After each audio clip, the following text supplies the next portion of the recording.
So, political satire, it's not just about telling jokes, right? It's actually this really powerful tool for taking apart arguments and, yeah, even shaping public opinion.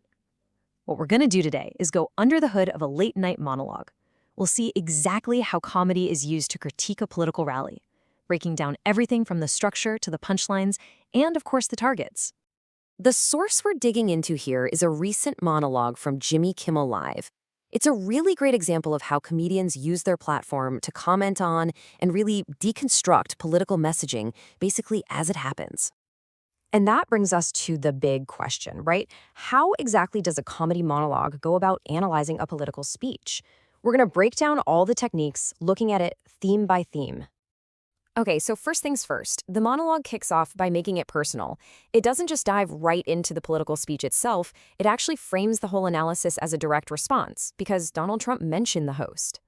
So you get this direct address to Trump, and by doing this, the show sets up this personal kind of comedic back and forth. This isn't just some commentary from way out in the distance, it's framed as a direct rebuttal. That immediately sets this unique, almost confrontational tone for the entire analysis. So once that personal connection is made, the critique pivots. It moves from talking about the speaker to talking about the speech itself, digging into both its style and, its substance. And the main argument here is really a classic comedic takedown of political messaging.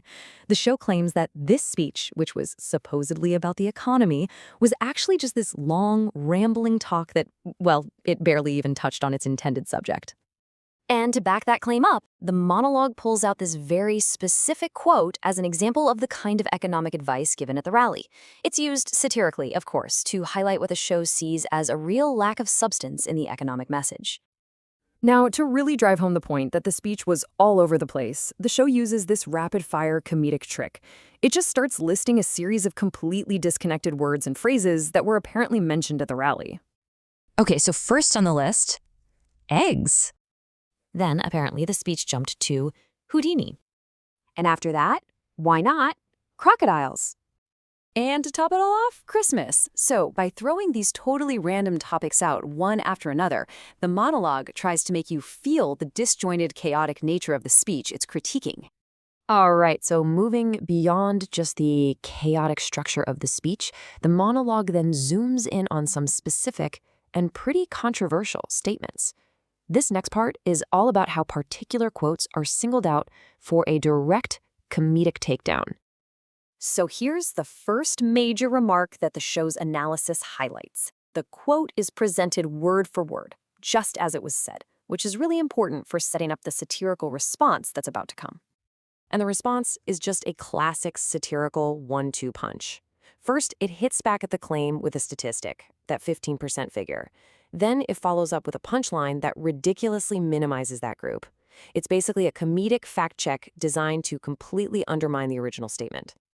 All right, the next thing the monologue focuses on is this quote about immigration. And again, you see the show present the full controversial remark, contrasting these specific European countries with Somalia.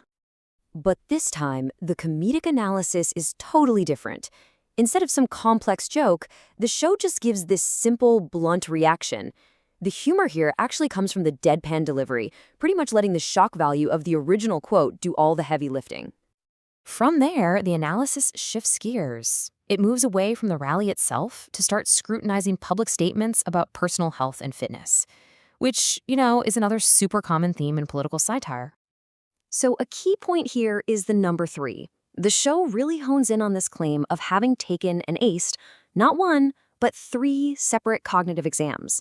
The satire comes from questioning why so many tests were needed in the first place. And this is a perfect illustration of a classic comedic technique, reframing. So on one side, you have the claim, presented as a sign of strength. But on the other side, the monologue just completely flips the script. It jokes that needing 3 tests isn't a sign of success, but a sign of the tester's disbelief. It turns a boast into the setup for a punchline. And the commentary on health doesn't end there. The show also brings up some other issues, talking about things like unscheduled dementia tests, MRIs, and even mystery bruises on his hand that it claims were covered up with concealer. Okay, so for our final section, the analysis pulls the lens back. It widens its focus from the individual to the entire media ecosystem. Here, the monologue starts satirizing a potential hostile takeover of CNN's parent company by an ally of Donald Trump.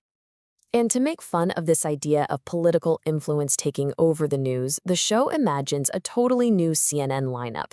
It's this absurd scenario where serious news anchors get swapped out with celebrities and reality TV stars, like highly respected journalist Dana Bash being replaced by UFC president Dana White, or Wolf Blitzer getting the boot for the Situation from Jersey Shore.